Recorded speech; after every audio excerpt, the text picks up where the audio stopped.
আমাদের প্রচুর ছেলে একটা হিসাবে দেখা যায় যে 10,000-এর মতো ছেলে বাংলাদেশি এখানে পড়ালেখা করছেন। তারা যাতে গ্র্যাজুয়েশন করার পরে এখানে স্কিল লেবারের যে স্কিল ওয়ার্কারের যে ভিসা সেটা পান, সেই জন্য কথা হয়েছে। রোহিঙ্গা ক্রাইসিস নিয়ে অনেক কথা হয়েছে। বাংলাদেশ ওয়ার্ল্ডের তৃতীয় বৃহত্তম মুসলিম মেজরিটি নেশন হওয়ার সত্ত্বেও বাংলাদেশের হালাল ইকোনমিটা সেভাবে টেক অফ করেনি। বাংলাদেশের আমাদের যে ভিজিটের মূল লক্ষ্য যেটা, যে বাংলাদেশের সাথে মালয়েশিয়ার যে সম্পর্ক, আমরা দুই দেশই চাচ্ছে যে নতুন উচ্চতায় নিয়ে যেতে, এবং আমরা মনে করি যে আজকে সেটার আমরা এটার দেখেছি যে মানে আজকে যে টক্সটা হচ্ছে খুবই বলবো যে এটা খুবই সাকসেসফুল টক্স, ফ্রুটফুল টক্স, এবং এর ফলে বাংলাদেশ এবং মালয়েশিয়ার মধ্যে সামনে যে সম্পর্ক আরো নতুন উচ্চতায় উঠবে। আজকে এই টক্সগুলোর মধ্যে মূল ইস্যুগুলো ছিল মাইগ্রেশন। আপনি জানেন বাংলাদেশি সরকারি হিসাবে 8 লক্ষ আছে, অনেকে বলেন যে এটার নাম্বার হবে 15 লক্ষ বাংলাদেশি এখানে কাজ করছেন। অনেকে এখানে আছেন সেকেন্ড হোম হিসেবে, অনেকে আছেন এখানে হাই স্কিল জায়গায়, অনেকে প্রচুর প্রফেসর আছেন। মালয়েশিয়ার প্রচুর ইউনিভার্সিটিতে বাংলাদেশি প্রফেসর, টিচার্স এবং প্রফেসর আছেন। তো মাইগ্রেশন নিয়ে কথা হয়েছে, মাইগ্রেশন ওয়েলফেয়ার নিয়ে কথা হয়েছে। আসিয়ানে আমরা সেক্টরাল ডায়ালগ পার্টনার হতে চাই, সেই বিষয়ে কথা হয়েছে। তারপরে আমাদের সাথে মালয়েশিয়ার যে একটা ট্রেড, আপনি জানেন ট্রেডের যে ইমব্যালেন্স আছে, সেই ট্রেড ইমব্যালেন্স কিভাবে দূর করা যায়, এবং সেই অনুযায়ী এই যে কাজগুলো আমরা যাতে মালয়েশিয়ার মার্কেট অ্যাক্সেস পাই, সেগুলো অনেকগুলো প্রোডাক্ট যেগুলো আমরা বিদেশে যেগুলো এক্সপোর্ট করি সেটার মার্কেট এখানে অ্যাক্সেস পাওয়ার জন্য কথাবার্তা হয়েছে। ট্রেডের ক্ষেত্রে একটা ইম্পর্টেন্ট একটা ডিসিশন এসছে যে আমাদের দুই দেশ খুব দ্রুত ফ্রি ট্রেড এগ্রিমেন্টের নেগোসিয়েশনটা শুরু করবে।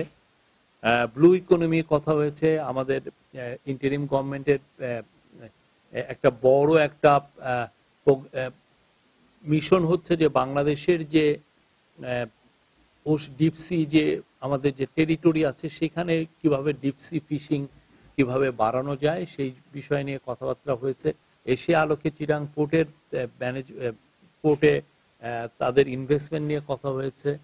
তারপরে এডুকেশন নিয়ে কথা হয়েছে। আমাদের প্রচুর ছেলে, একটা হিসাবে দেখা যায় যে 10,000-এর মতো ছেলে বাংলাদেশি এখানে পড়ালেখা করছেন। তারা যাতে গ্র্যাজুয়েশন করার পরে এখানে স্কিল লেবারের যে স্কিল ওয়ার্কারের যে ভিসা সেটা পান, সেই জন্য কথা হয়েছে। ডিফেন্স কোঅপারেশন নিয়ে কথা হয়েছে দুই জনে।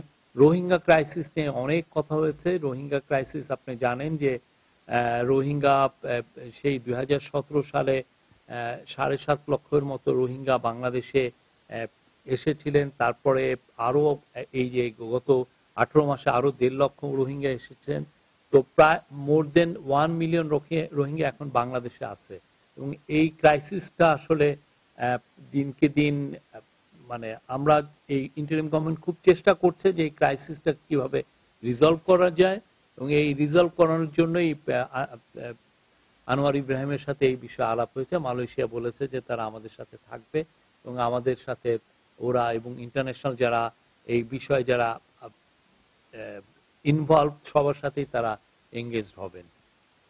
আর হালাল ইকোসিস্টেম নিয়ে কথা হয়েছে। আপনি জানেন মালয়েশিয়ায় অনেকগুলো 14টার মতো হালাল ইন্ডাস্ট্রিয়াল পার্ক আছে, যেখানে ওরা হালাল ফুড তৈরি করে, হালাল কসমেটিক্স তৈরি করে। তো এই 14টা ইন্ডাস্ট্রিয়াল পার্ক, এইরকম পার্ক যাতে বাংলাদেশে আমরা করতে পারি সেটা নিয়েও কথাবার্তা হয়েছে, এবং ওদের সাথে খুব আমরা বলবো যে খুবই ফ্রুটফুল একটা ডিসকাশন হয়েছে। বাংলাদেশ ওয়ার্ল্ডের তৃতীয় বৃহত্তম মুসলিম মেজরিটি নেশন হওয়ার সত্ত্বেও বাংলাদেশের হালাল ইকোনমিটা সেভাবে টেক অফ করেনি। তো অথচ এই হালাল ইকোনমির সাইজ আজকে আমাদেরকে ওদের মালয়েশিয়ান এক অফিসিয়াল বললেন যে প্রায় $3 ট্রিলিয়ন। তো এই $3 ট্রিলিয়ন আমরা কিভাবে এই মার্কেটটাকে কিভাবে এক্সপ্লোর করতে পারি, এবং সেক্ষেত্রে বাংলাদেশের প্রতিষ্ঠানগুলো যারা হালাল পণ্য উৎপাদন করবেন বা রপ্তানি করবেন তাদের সার্টিফিকেশনটা কিভাবে হবে, কিভাবে তারা ফ্যাক্টরিগুলোকে মানে হালাল সম্মত করবেন, সেগুলো নিয়ে খুব ভালো ডিসকাশন হয়েছে। এই ছিল আজকে মানে অফিসিয়াল ডিসকাশনের বিষয়। এছাড়া পরবর্তীতে এসে আপনারা জানেন যে মালয়েশিয়ান প্রাইম মিনিস্টার অফিসিয়াল রেসিডেন্সে একটা আমরা লাঞ্চ অফিসিয়াল লাঞ্চন অর্গানাইজ করা হয়, ওইখানে একটা কালচারাল প্রোগ্রামও ছিল।